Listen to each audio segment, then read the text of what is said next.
Hey tryhards, Ethan here. Before we get into the show today, I want to talk to you guys about Patreon.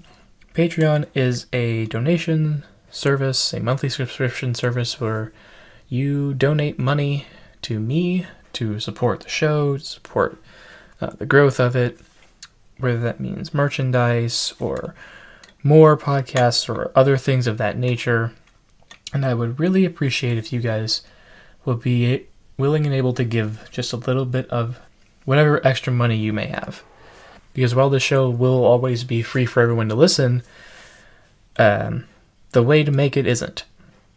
And I'm in college, and things are expensive. So I'd appreciate any little amount that you're able to give. So thank you for donating, and thank you even more for listening. Hello, my name is Ethan Hewlin. Like you, I live in a world that never stops moving. Also like you, I have stories. These are my stories. The true stories of a tryhard.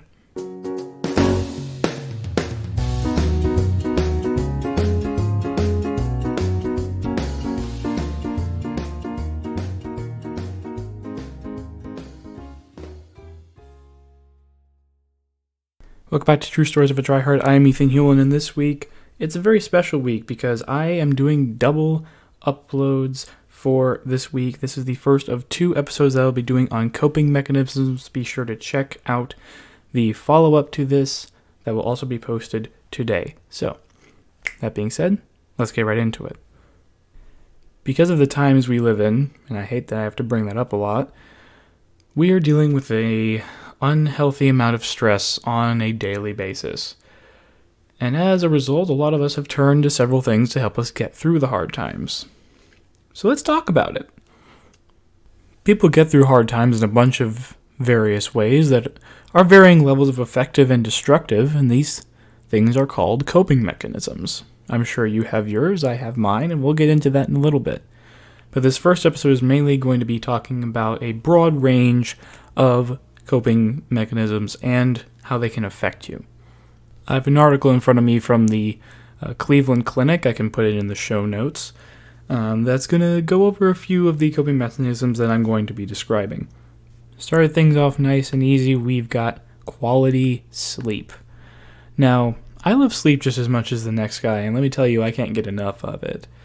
But sleep is something that can be either really good or really bad because I personally, on the days that I've felt the most down in the dumps, are days when I haven't wanted to get out of bed. So moderation, I believe, is key when it comes to sleep, like many things. When it's done right, sleep can be very helpful. As this article from the UK's mental health website says, sleep is as important to our health as eating, drinking, and breathing. It allows our bodies to repair themselves and our brains to consolidate our memories and process information. And I think the latter half of that sentence is something that needs to be addressed a little bit more because according to this article in Atlantic, who cites a study from UC Berkeley, sleep is a way for people who have PTSD to help work through their trauma. And that's why I don't think it just applies to PTSD necessarily, though I believe that it is very helpful for those of us who have suffered from trauma in the past. I know I have, probably not to the extent that some people have, and it's something that I believe I still need to work through. Now, what I'm not saying is that having good dreams will solve your problems, because you don't really have any control over that. But what I am saying is that in order to help work through that, like the first part of that sentence said, is to heal your body and to process information. As far as healing ourselves goes, physically, that definitely stands to reason. When people are sick, they tend to sleep more, so that way their body can do more work to itself in order to get better. I very briefly touched on the fact that sleeping too much can make you more depressed instead of helping you with whatever you're going through. And that is also true. As people, we need to be able to get up and move around and be able to use our bodies and generate, what are these things called? Endorphins. That's right. Which leads me to my next coping mechanism, exercise. I know that we have to work with what we have right now, but even going on a walk for half an hour a day can do amazing things for you. That's really how I got through the first couple of months of the pandemic. Was I went on for 2-hour plus walks every day. I know not everybody has that kind of time, but even a little bit helps. Like whatever you can do will help your mental state and really just, well, endorphins are the happy hormone. They generally improve your mood. They give you a higher pain tolerance, and they give you a sense of euphoria, which is why either if you know this feeling personally or you've heard this, you hear people saying it hurts really good after they have had a long exercise session at the gym or coming back from a run or something like that.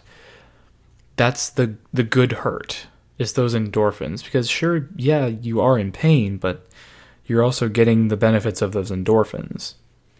And there are certain exercises, especially aerobic exercises, that are a bit better for you when it comes to releasing those endorphins.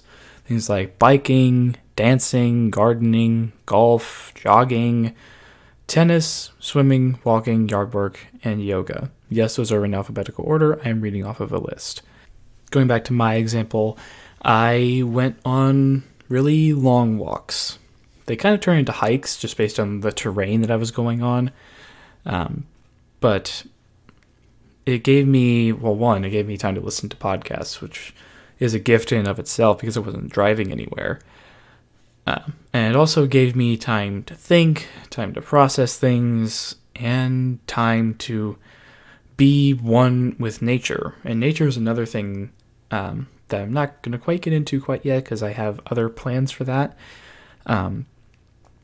But nature in and of itself is a way to help alleviate some of the symptoms of, depression. Because when you're inside all the time, we get, to put it colloquially, cabin fever. Not speaking of that, let's move on to our next coping mechanism, which is taking vacations away from home and work.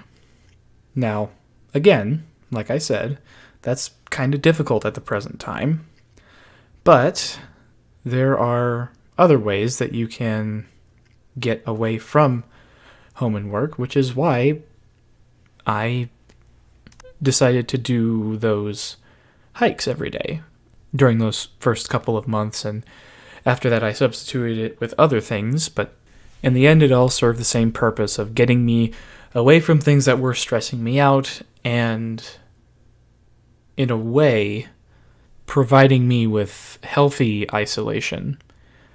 And were this not a pandemic, I really am starting to hate that word. I know, we're almost a year in, and I'm only now starting to hate it. Vacations are a wonderful thing. My family never really got the chance to go on a lot of vacations when I was younger, at least not for very long and not for very far. Like we would go, occasionally we'd go down to a local lake for the weekend. But actually, here's a good story. When I was probably 15, yeah, that sounds right. I went to Colorado for the first time. For those of you that don't live in the U.S., Colorado is one of the tantamount tourist destinations for going hiking or skiing or it's general outdoor mountain-related activities. It's a place that I'd wanted to go for a very long time, but I'd never had the chance just because my family didn't have the money.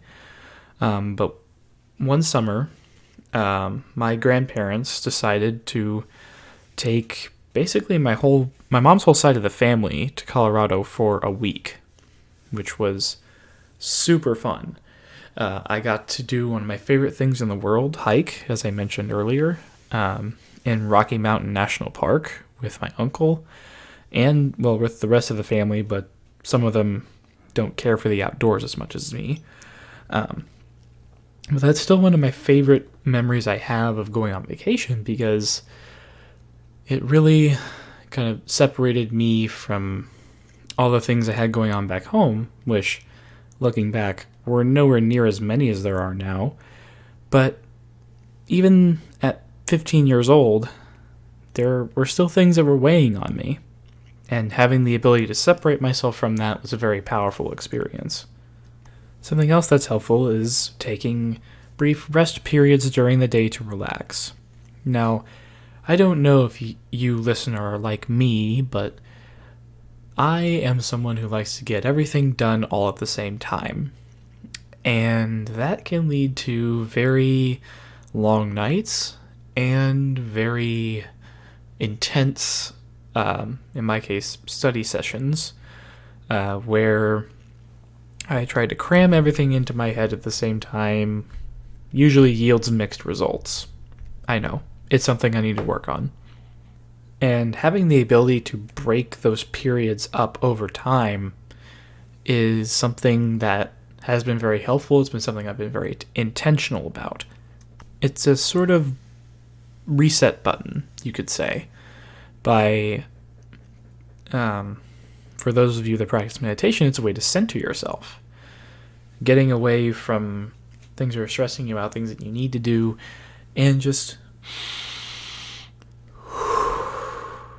breathing in and out and being able to kind of gather your focus and be able to get done what needs to be done.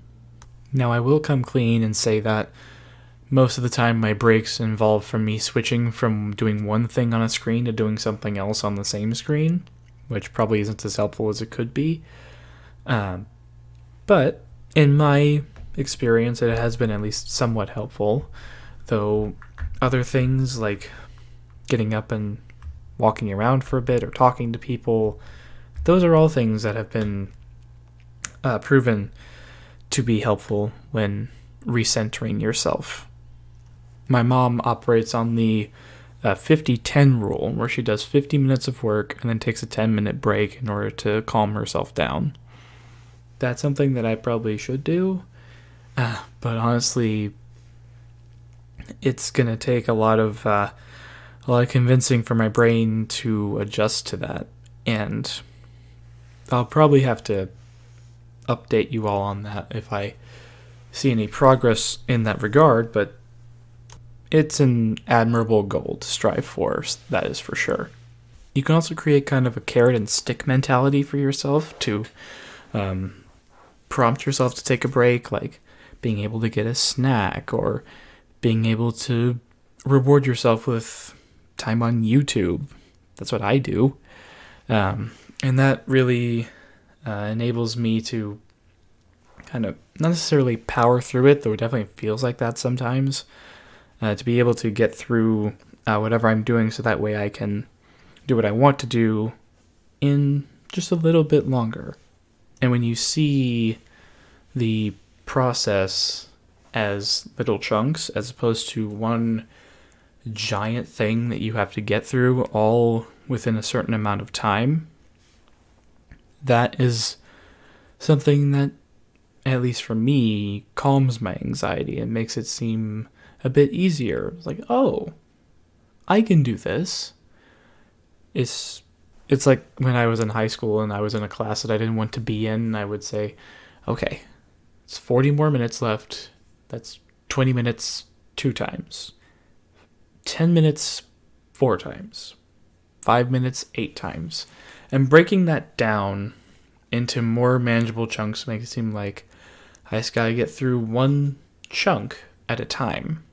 It may not be I might not get through this big chunk, but I can get through this small chunk and another small chunk and another small chunk and another small chunk after that, which eventually gets us through whatever we're doing at the time.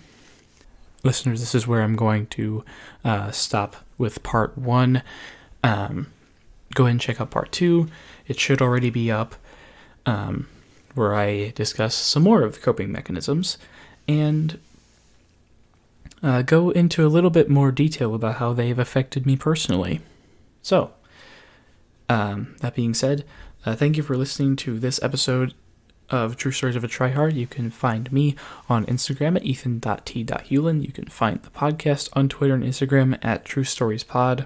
The best way to get the word out about podcasts is via word of mouth and social media. So please, please, please share this with your friends, share it on your social media, and if you post it in some way and tag me, you will get featured on the official podcast accounts. And please feel free to leave a rating and review on Apple Podcasts. I would very much appreciate it. I will see you in part 2, and until then, this is Ethan Hewlin signing off.